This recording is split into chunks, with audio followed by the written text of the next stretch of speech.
E para fixar todo o conhecimento que a gente adquiriu até agora sobre sujeito, vamos fazer uma questãozinha? O que você acha? Vamos lá? Olha na telinha, vem comigo. SESP-NB, IBAMA, Analista 2013. A locução verbal foi criado, empregado no singular para concordar com o núcleo do sujeito mais próximo a ela, o Ministério do Desenvolvimento Urbano e Meio Ambiente. Poderia ser corretamente substituída por foram criados, caso em que passaria a concordar com ambos os núcleos do sujeito composto da oração. Em outras palavras, o que o cara está dizendo aqui é o seguinte. O cara está dizendo que isso aqui, entre parênteses, é o sujeito da locução verbal foi criado.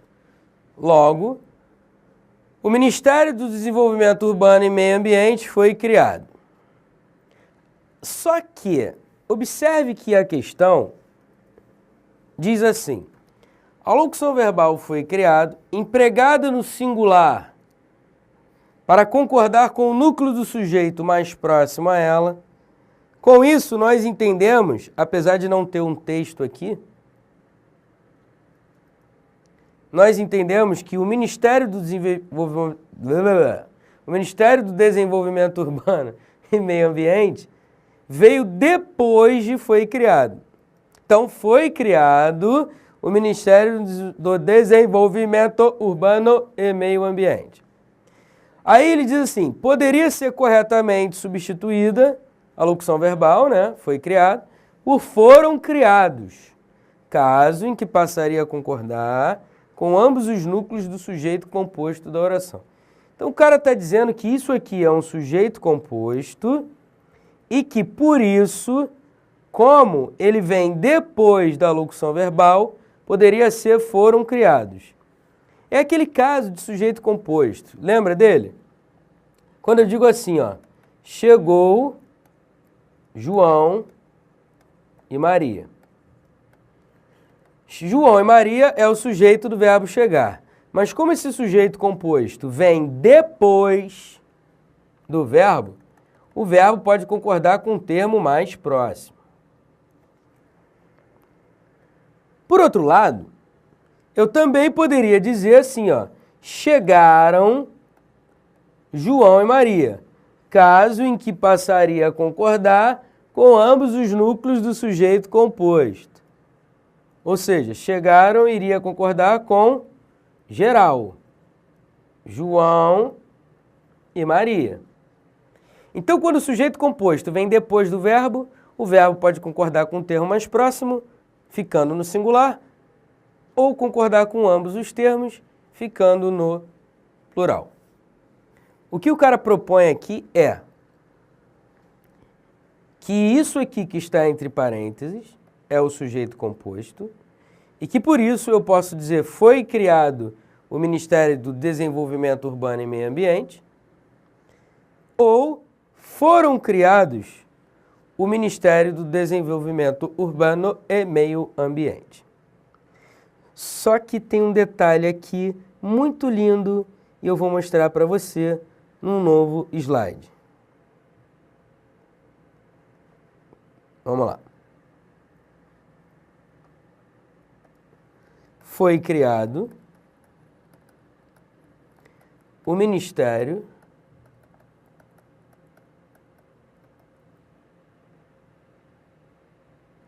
do Desenvolvimento Urbano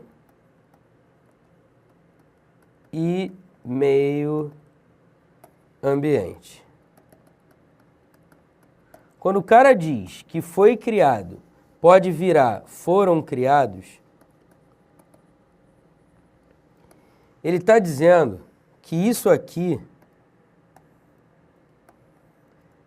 é um sujeito composto. E por isso eu poderia dizer foram criados. Ou seja, foram criados o Ministério do Desenvolvimento Urbano e Meio Ambiente. Só que, lembra que eu falei para você sobre o tal do sujeito complexo? Lembra que eu falei para você sobre aquele sujeito grandão, aquele sujeito enorme? Lembra disso? Em que eu falei sobre o aluno do curso EVP e do Fernando Pestana e do professor Pestana. Lembra disso que eu mostrei para você? É o que está acontecendo nesse caso agora. O sujeito aqui não é composto, o sujeito aqui é um sujeito simples e só tem um núcleo, que é o substantivo ministério. O do desenvolvimento urbano e meio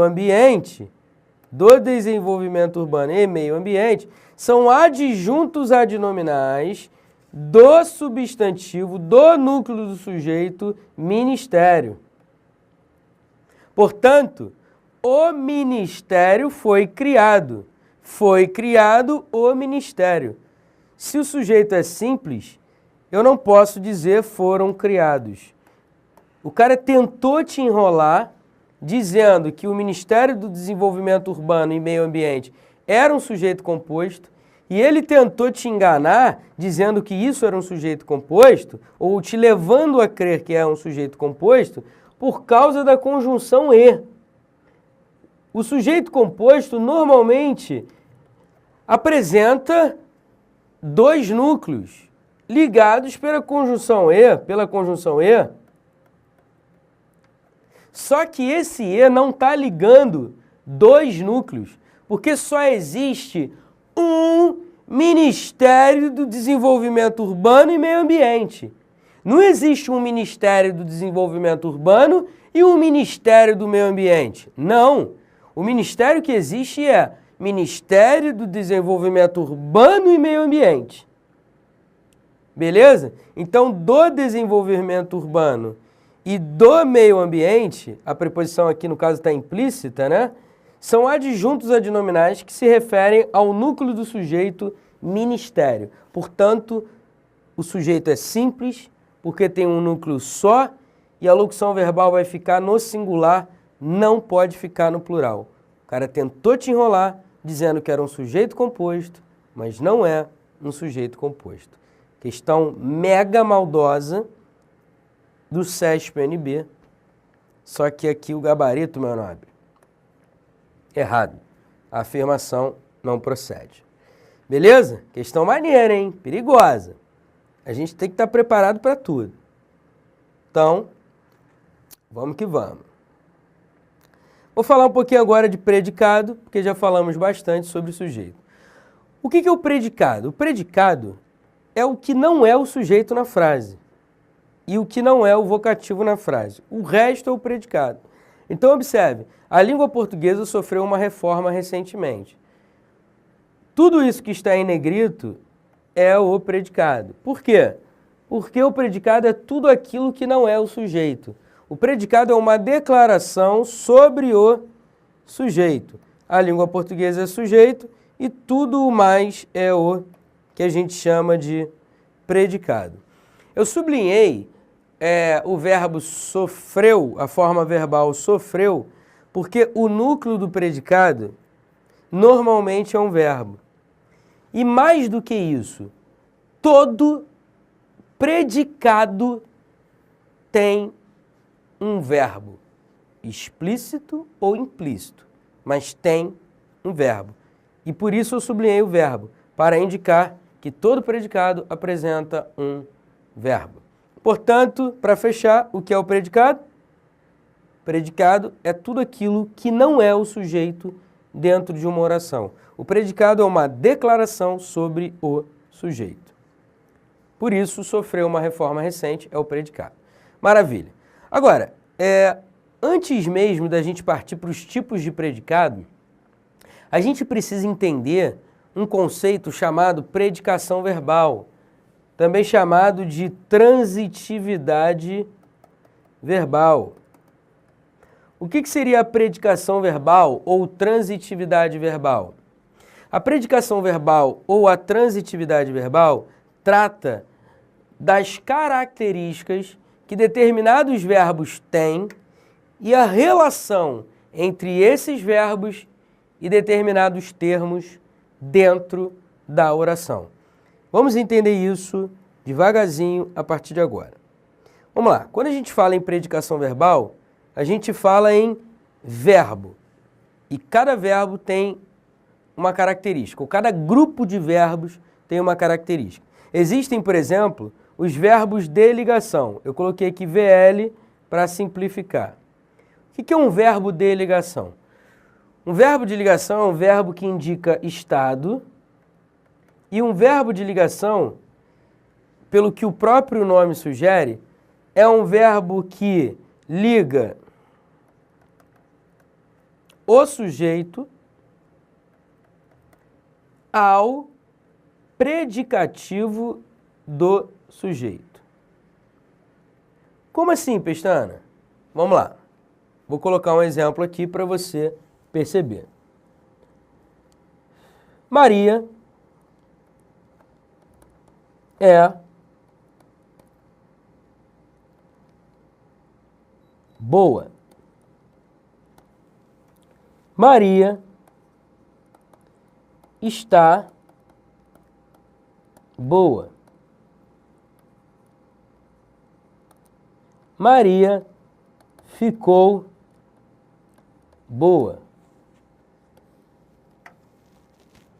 Maria, eu estou colocando essa frase bobinha por causa do espaço, tá? Não dá para colocar uma frase mais complexa. E até porque o conceito de verbo de ligação dá para ser explicado com frases bobinhas e com frases complexas daria no mesmo, eu só preencheria espaço com frases complexas. Então vamos lá. Maria permanece boa. Maria parece boa. Olha para mim rapidinho. Os verbos de ligação são verbos que indicam estado e são verbos que ligam o sujeito ao predicativo do sujeito. Aí você me pergunta, beleza, Pestana, eu já sei o que é o sujeito, eu já entendi mais ou menos o que é um verbo de ligação, mas o que seria o predicativo? O predicativo do sujeito é uma característica do sujeito. Então, quando você diz Maria é boa, percebe que o verbo ser liga o sujeito, Maria, a característica de Maria, ou seja, boa. Então, Maria é boa. O verbo ser está ligando o sujeito à sua característica, ao seu predicativo. Beleza? Tranquilo? Maravilha. Agora, os verbos de ligação indicam determinados estados. Ué, estado não é uma coisa só? Não. Existe um estado natural do ser, existe um estado transitório, existe um estado mutatório de transformação, existe um estado de continuidade ou continuativo, existe um estado aparente. Vamos entender isso? Olha na telinha de novo. Quando você diz Maria é boa, essa é uma característica natural da Maria. Essa é uma característica inerente da Maria. Ela é assim. Isso faz parte da natureza dela. Agora, quando você diz Maria está boa, significa que ela não é assim, mas que momentaneamente ela é boa. Ou seja, Maria está boa. Então é um estado transitório, momentâneo, passageiro. Agora observe, Maria ficou boa. Significa que antes ela não estava boa e ela ficou boa. É por isso que você poderia colocar aqui no lugar do verbo ficar, o verbo tornar-se. Maria tornou-se boa. Beleza? Maravilha. Maria permanece boa, ou Maria continua boa. Aqui o estado é um estado continuativo, é um estado de permanência ou permansivo. Agora, Maria parece boa. Quando você diz que Maria parece boa, é um estado aparente. Não é um estado inerente, natural. Não é um estado transitório, não é um estado mutatório, não é um estado continuativo. Maria parece boa, você não tem certeza se ela realmente está boa. Ela aparenta estar boa. Portanto, todos esses verbos aqui indicam estado. Todos eles ligam o sujeito ao predicativo do sujeito. Todos eles, portanto, são considerados verbos de ligação. Beleza? Tranquilo? Aí você me pergunta assim, pô, Pestana, mas esses verbos de ligação são sempre verbos de ligação? Aí você me pergunta assim, pô, Pestana, mas existem outros verbos de ligação além desses? Certamente a resposta às duas perguntas é sim. E a gente vai entender isso agora. Vou mostrar um slide aqui para você, novo. Vou colocar algumas frases. Observe só, com atenção, o seguinte. Quando você diz assim, ó, preste atenção. Quando você diz assim,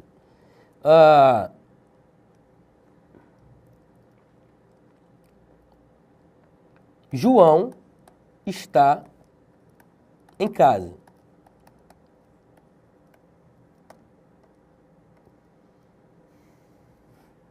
Quando você diz assim, ó,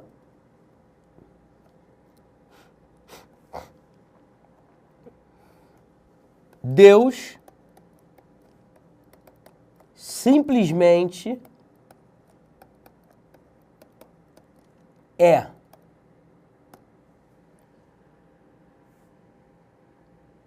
Quando você diz assim,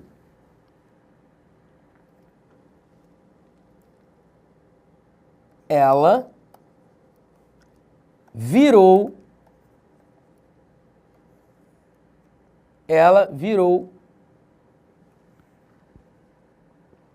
professora.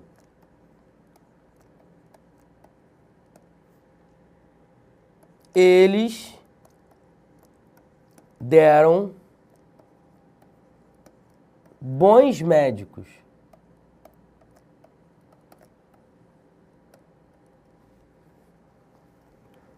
O paciente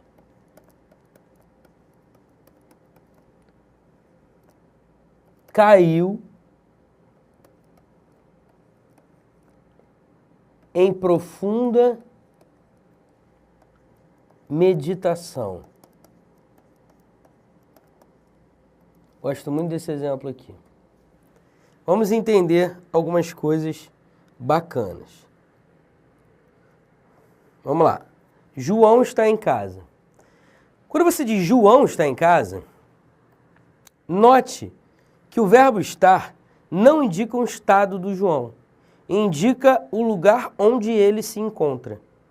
Portanto, quando você tiver um verbo que aparentemente é um verbo de ligação, como o verbo estar, em determinadas situações, ele pode não ser um verbo de ligação. Porque o verbo de ligação indica estado e liga o sujeito ao predicativo do sujeito. Só que em casa não é uma característica do João, é o lugar em que ele se encontra. Beleza? Tranquilo? Portanto, o verbo estar não é um verbo de ligação.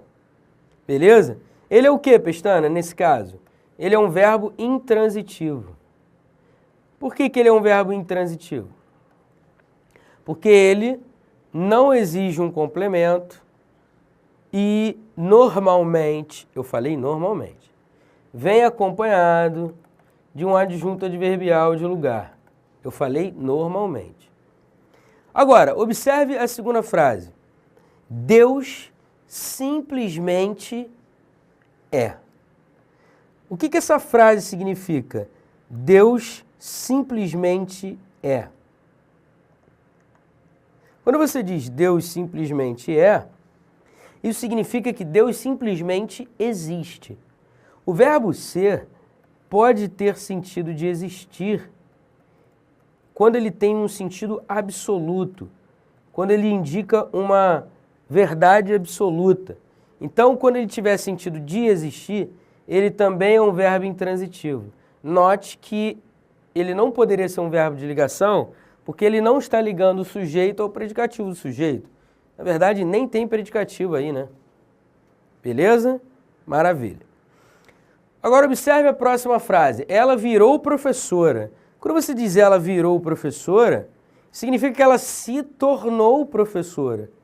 Então, houve uma mudança de estado. Ela não era professora e houve uma mudança no estado dela. Ela era, de repente, aluna e virou professora. Era monitora e virou professora. Portanto, há uma mudança de estado. A gente vai dizer que o verbo virar é um verbo de ligação. Agora, olha para mim rapidinho. Normalmente, o verbo virar é um verbo que indica ação e não estado. Quando a gente diz, por exemplo, que a caneta virou, a mesa virou, quando você diz que o copo virou, significa que tombou. Não é isso? Mudou de posição. Não é essa a ideia? Então, quando você diz, eu virei o copo, isso é uma ação e não um estado. Mas quando você diz, ela virou professora, ocorreu uma mudança de condição, uma mudança de estado. Logo, nesse caso, o verbo virar indica estado e passa a ser um verbo de ligação. E aí, pensa comigo, alguns verbos que são de ligação, dependendo do contexto, podem deixar de ser de ligação. E alguns verbos que não são normalmente de ligação, dependendo do contexto, podem virar verbos de ligação. Portanto, cuidado. Quando você fala em predicação verbal, não adianta você tentar decorar uma lista de verbos. Não entra nessa vibe. Vai depender do contexto. Você tem que analisar a frase. Ah, isso aqui é um verbo de ligação porque está ligando o sujeito ao predicativo do sujeito e indica estado. Mas, quando isso não acontecer, como nas duas frases que a gente viu agora, primeiras, né? Deus simplesmente é e João está em casa. Nesses casos, o verbo deixa de ser de ligação, porque não indica estado e nem liga sujeito ao predicativo do sujeito. Beleza? Olho na telinha de novo que a gente não acabou. Vamos lá. Eles deram bons médicos. Observe que o verbo dar aqui não tem sentido de doar ou de ceder ou de entregar alguma coisa a alguém. Não tem nada a ver com isso. Quando você diz eles deram bons médicos, isso significa dizer que eles se tornaram bons médicos. E aí, nesse caso, você diz que o verbo dar é um verbo de ligação. O mesmo se dá na terceira frase. O verbo cair, normalmente, é um verbo que indica ação. Só que observe a frase. O paciente caiu em profunda meditação. O paciente caiu em profunda meditação. Você concorda comigo que ele não estava em profunda meditação? E que quando você diz o paciente caiu em profunda meditação, significa que ele passou de um estado em que ele não estava em profunda meditação e ele virou o estado dele, mudou o estado dele e ele caiu em profunda meditação. Nesse caso, o verbo cair dá uma ideia de mudança de estado. Então, ele tem o seu sentido de ação esvaziado, ou seja, cair aqui não tem nada a ver com tombar, tropeçar, não tem nada a ver com isso. E quando ele tem o seu sentido esvaziado, ele passa a ter uma ideia de estado.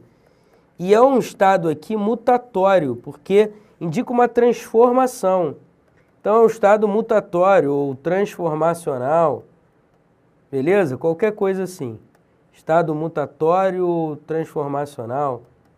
Mutatório. Então, há uma mudança de estado. O verbo cair, portanto, é um verbo de ligação. Então, olha para mim aqui rapidinho, de novo. Bota na tua cabeça o seguinte. Você só vai indicar a transitividade de um verbo se ele é de ligação ou se ele não é de ligação, dependendo do contexto. Beleza? Tranquilo? Show de bola. Olho na telinha de novo. Vamos continuar a brincadeira. Vou falar agora sobre o verbo intransitivo. Como eu já havia comentado agora há pouco, quando eu estava falando de verbo de ligação, os verbos intransitivos são aqueles que não apresentam um complemento. Então, um verbo intransitivo, ele não apresenta um complemento. Isso significa o quê? Que ele não tem nenhum termo que completa o seu sentido. O próprio sentido dele já basta, já é suficiente por si só. Exemplo. Meu filho sobreviveu. Quem sobrevive, sobrevive. Meu filho nasceu. Quem nasce, nasce. Meu filho dormiu. Quem dorme, dorme.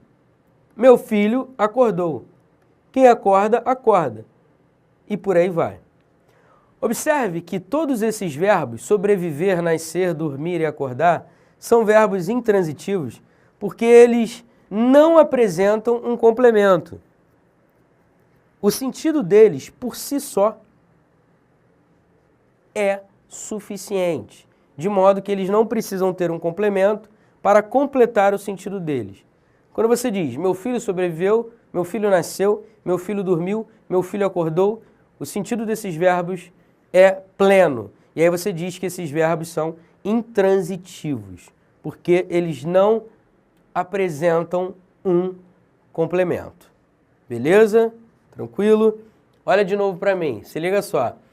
Eu sei que você já está escaldado.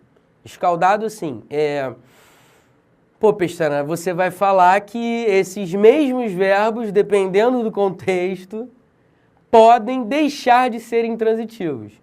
Com certeza. Com certeza. Principalmente, cara, em linguagem poética. Quando a gente fala em poema, o poeta tem liberdade poética, tem licença poética para fazer o que ele quiser com a língua. Então, se o cara quiser colocar um complemento para um desses verbos, ele vai fazer. Por exemplo, se ele diz assim, ó, ele morreu uma morte bem morrida. Pronto. Ele morreu o quê? Morreu uma morte bem morrida. Percebe que uma morte bem morrida está completando o sentido do verbo morrer, nesse caso aí, nesse sentido figurado, poético. Beleza? Então, cara, tudo depende do contexto. Agora, mais do que isso, eu quero te falar algo importantíssimo. Olha para a telinha que é coisa rápida, porque a aula vai acabar. Cuidado com determinados verbos que indicam, vou botar até um asterisco aqui, ó, deslocamento ou moradia. Deslocamento ou moradia. Como os verbos chegar, ir, vir, voltar, regressar, retornar, morar, residir, habitar, enfim, verbos que indicam deslocamento ou moradia. Tais verbos que indicam deslocamento ou moradia são verbos intransitivos. Aí você olha para mim e diz assim, se liga só, Pestana, tu tá de sacanagem, porque quem vai, vai à praia. O verbo ir exige um complemento. Pô, não mete essa que o verbo ir é intransitivo, meu camarada. 99% dos gramáticos entendem que esses verbos que eu coloquei em vermelho são verbos intransitivos. A única banca que eu já vi trabalhando o 1% foi a banca FCC. Porque o gramático Celso Pedro Luft diz que o verbo chegar, e ele fala sobre o verbo chegar, os outros verbos ele fala, aí fica, enfim, não é algo muito claro. Mas a banca FCC trabalhou o verbo chegar e o Luft fala que o verbo chegar, ele pode não ser um verbo intransitivo apenas. Ele interpreta o verbo intransitivo como um verbo que exige um complemento, como um verbo transitivo e indireto. Eu vou falar mais sobre isso no capítulo de regência. Eu só estou abrindo esse adendo aqui para você já ficar de olho na FCC. Beleza? De qualquer modo, se eu tivesse que, por exemplo, bater o martelo, todos esses verbos que eu coloquei em vermelho são verbos intransitivos para qualquer prova de concurso público. Cuidado com a FCC. Daqui a pouco a gente volta falando mais novidades sobre predicação verbal. Valeu!